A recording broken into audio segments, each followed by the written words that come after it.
Greetings survivors and friends, your Uncle SHADOWFRAX here, once again cracking open your weekly window on Rust development where the fun never ends and the game just keeps getting more and more fun and optimized. And what's all this about a new helicopter? I'll tell you in a bit. Also today, how would you fancy a chance to win one of 3 high-spec industrial strength Rust servers?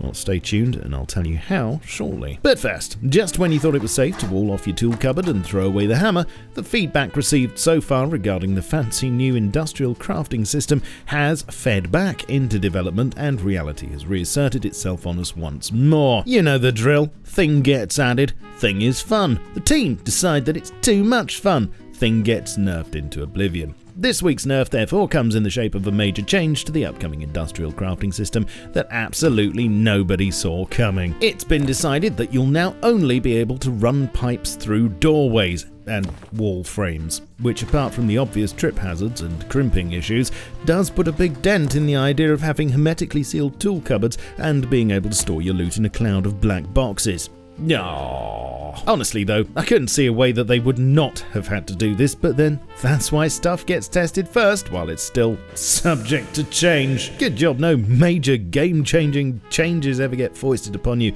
without a bit of notice, eh? Let me know what you think to this adjustment in the comments, please. You can, of course, place doors on top of pipes, and lockers are now getting an extra couple of adapter slots, so you'll have one for each of the 3 internal compartments, and there are a number of new electrical connections on conveyors, such as filter, fail, and pass, which will enable you to see whether the required goods are available. In other news, as it's that time of year again, prepare yourself for some rabbit droppings, as a new mask has appeared. So yes, we are still on track to finally get a horse one in 2026. There are a couple of placement tweaks coming to fix small sign deployment on walls and allow huge wooden signs to be placed on all sides of walls. And in a groundbreaking and, may I say, game-fixing change, the icon for mushrooms is apparently now going to be the same as they actually look in game, instead of a cheap brown copy, which does raise the question as to why we're eating large quantities of fly agaric and still running around like everything's fine,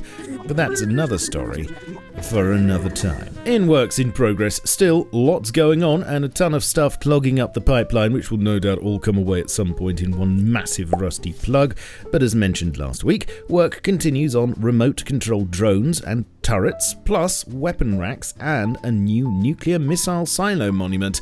There's a body of work going on to improve performance as it relates to water catchers, and it would seem that a redesign is coming to the compound, as it was introduced before flying vehicles, and there are a number of invisible walls to prevent players going out of bounds, which we all love to do, of course. It looks like it'll not just be a redesign, but there will be some new textures involved, such as cobblestone roads. And talking of flying vehicles, there are a lot of commits at the moment related to attack heli work, and apparently this refers to a new flying vehicle for players that's going to be a bit like an upgraded minicopter with the same kind of junk-like look, but presumably with some sort of offensive capabilities.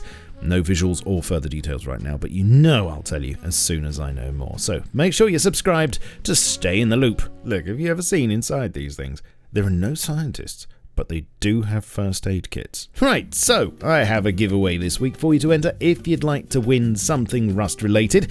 My amazing sponsor over at Iceline Hosting are putting 3 high-spec Rust servers up for grabs. If you win one, you'll get it for a month, completely free to do whatever you want with, and each comes with 40 gig of storage, industry-leading DDoS protection, is optimized for up to 200 players, and has an interface that makes installing mods and plugins an absolute breeze.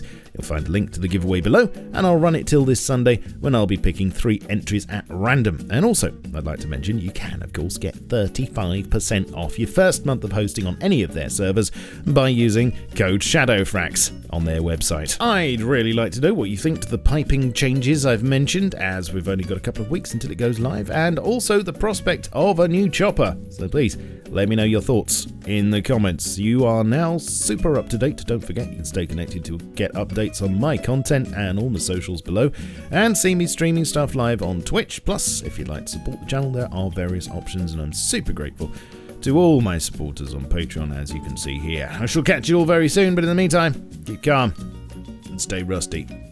Cheerio. But that's another story for another time.